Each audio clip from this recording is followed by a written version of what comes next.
Voilà 5 ans déjà que le Magic s'est fait un nom en principauté et en dehors de nos frontières. 5 ans que l'événement reçoit les plus grands noms de la pop culture. En 2015, le salon avait déjà reçu le papa d'Olivier Tom ou le créateur de Sonic, le célèbre hérisson bleu, le dessinateur de Hellboy, Mike Mignola, le chanteur, Orelsan, ou le directeur artistique de Metal Gear Solid, Yoshi Shinkawa, viennent s'ajouter à la liste des invités qui ont déjà été reçus par le Magic. Des noms qui ne vous disent peut-être rien, mais qui représentent beaucoup pour les amateurs de culture nippone et qui ont fait la réputation du salon. Et nous sommes justement avec le créateur de la convention Magic, Cédric Biscay. Merci de nous accueillir au Grimaldi Forum. Merci d'être là déjà. C'est vraiment une belle convention. Tout le monde nous parle de cette intimité qu'ils ont avec les artistes reçus. Comment on peut expliquer le succès de ces 5 années du Salon Magic ? Alors déjà, c'est vrai qu'il y a une vraie proximité avec les artistes, c'est-à-dire qu'on les voit déambuler dans le salon, ils prennent des photos, ils acceptent de discuter avec les fans. On est le seul événement où c'est aussi simple. Tout à l'heure, il y a Wesley Snipes qui se baladait tranquillement dans la manifestation, qui essayait des choses sur les stands. Voilà, on veut privilégier les rencontres avec les artistes, on veut privilégier les fans, donc tout le monde joue le jeu et tout le monde est content. On va aller se balader dans les allées du Magic à la rencontre des artistes et puis des visiteurs qui sont venus très nombreux aujourd'hui. Je crois qu'on parle de 3000. Oui, en fait, il y a 3000 personnes parce que c'est le maximum que l'on accepte. Donc il y a 3000 personnes enregistrées et donc il y a 3000 personnes qui viennent aujourd'hui. Mais c'est hallucinant parce que c'est toujours plein, les gens restent toute la journée. Ils ne restent pas juste 2 heures pour ensuite partir, non, ils restent toute la journée. Ils voient le papa d'Albator, ils voient le papa de Yu-Gi-Oh!, le papa d'Outrun de Shenmue, Christophe Lambert, je ne vais pas vous faire toute la liste. Et puis il y a Ayam aussi. Voilà, je l'ai mis en dernier, mais ce n'est pas les derniers dans mon cœur. On dit souvent le meilleur pour la fin. C'est ça, exactement. Allez, c'est parti, visite guidée.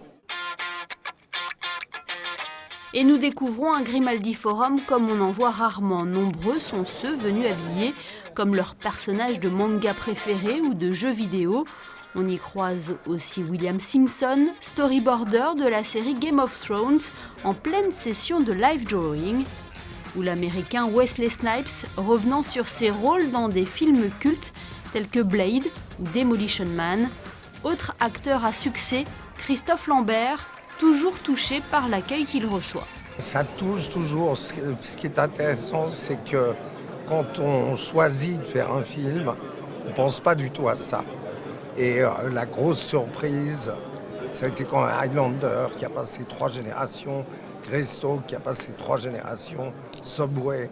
Donc j'ai quelques films cultes, entre guillemets, et ça surprend toujours. Plusieurs files d'attente se forment justement pour les séances de dédicaces. La proximité avec les personnalités est très appréciée par les visiteurs.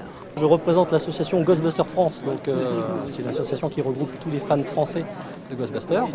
Et on m'a souvent parlé de cette convention, c'est la première, et pas déçu. C'est un salon qui est assez intime et qui a vraiment une ambiance très particulière et auquel on est très attaché et auquel on vient tous les ans. Je suis vraiment très contente d'être ici, c'est ma 2e édition pour moi personnellement. C'est toujours aussi accueillant, c'est bien organisé, il y a des personnes qui sont à disposition si besoin. Nous ici on est aujourd'hui parce que il y a des invités qui nous plaisent. C'est ma première, je suis pas déçu parce que je suis vraiment venu aussi spécialement pour Yu Suzuki, je suis un grand fan, c'est lui, il a créé un jeu, ça m'a retourné la tête. C'est comme ça que j'ai aimé le Japon en fait. Et du coup, moi-même je suis cosplayer et on profite, c'est une petite convention. L'avantage c'est que c'est gratuit en plus pour les visiteurs. Et je trouve qu'il y a une bonne ambiance et voilà. Dès sa création, le Magic a su établir un rapport de confiance avec des artistes qui se font rares sur le continent européen. Cette année, Leiji Matsumoto a répondu à l'invitation des organisateurs. Le japonais n'est autre que le créateur d'Albator, célèbre dessin animé des années 80, qui fête ses 50 ans d'existence.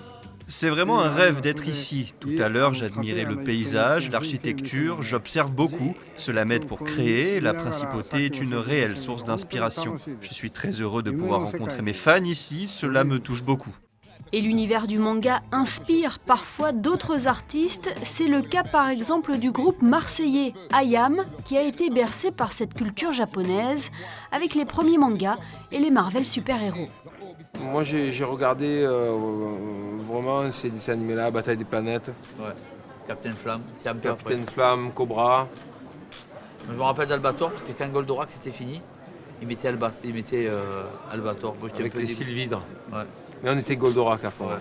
Cette passion pour la pop culture se retrouve dans les textes et dans les clips d'Ayam. On pense à la saga, on y voit Shuriken avec les griffes de Wolverine, avant même que les films sur les X-Men ne soient sortis. Dans Comme vous, l'artiste a purement et simplement samplé le thème de Naruto.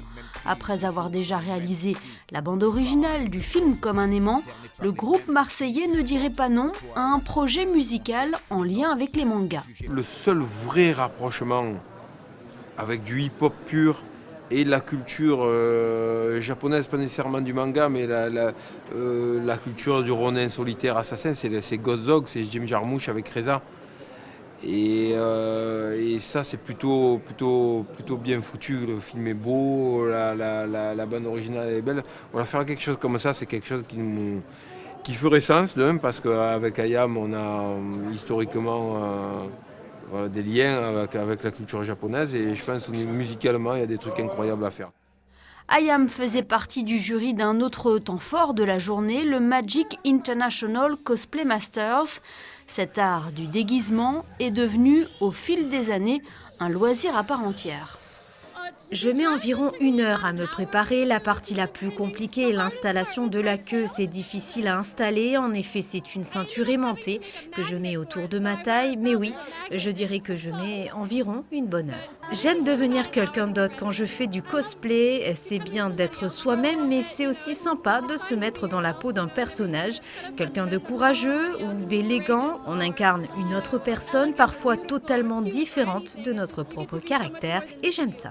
Fort de son succès en principauté, le Magic a réussi à s'implanter à Monaco, mais aussi au pays de la pop culture. À l'automne prochain, Shibuya Productions organisera la 2e édition du Magic Kyoto au Japon. La reconnaissance d'un travail respecté de tous pour cette petite entreprise de 5 personnes seulement.